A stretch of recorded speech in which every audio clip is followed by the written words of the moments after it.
So I'd say founders know good founders. So I try find good founders who know other good founders. So I think that's what we try to do.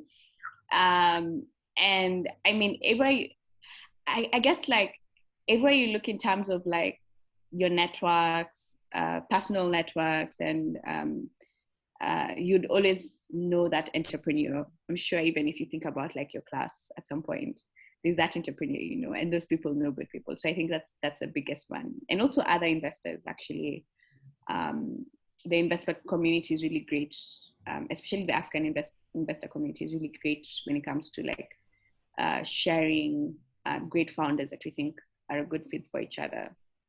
In terms of what we look for, so I'd say in terms of like, so we have, I'd say like we have 4 things. Like there's a team, there's the business model. You want a good business model. You want a huge market opportunity, and also business model. You want scalability, as what you're mentioning. Like you want something that can scale.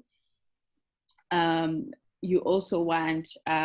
We also want to work with people who we think would be a great fit for our network. So whether there's synergies within our portfolio companies, or we can see synergies with our global network of investors and experts.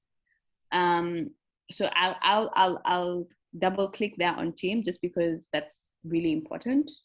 So for team, we'd want to see ability to execute is such a big one. Like so many people can have ideas.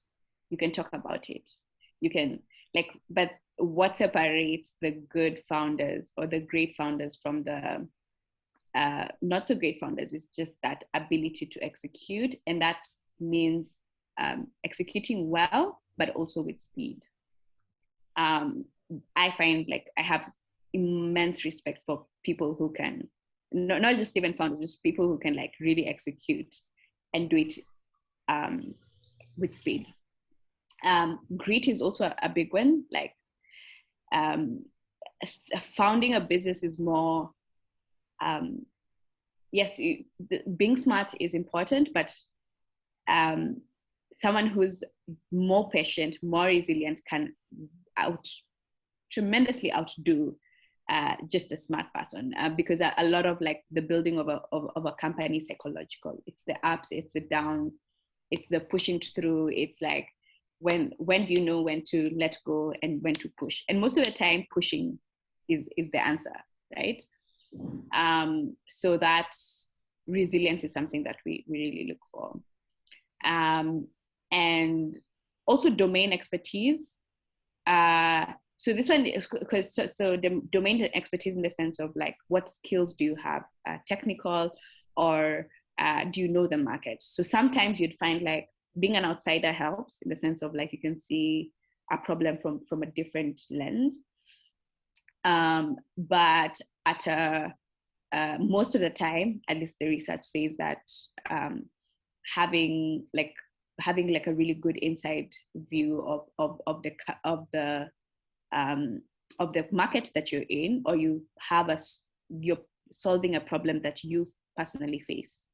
That's like a great team. And also team dynamic. We want to see people who want to have, as I say, building business is very psychological. So you want to have fun when at it. You want to, even if there are ups and downs, so you want to see a really good team dynamic with complementary skills.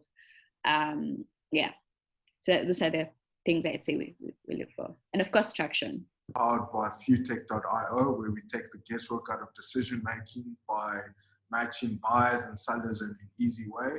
Wanjiku, thank you so much once again. Until next time, we'll chat again. Thank you.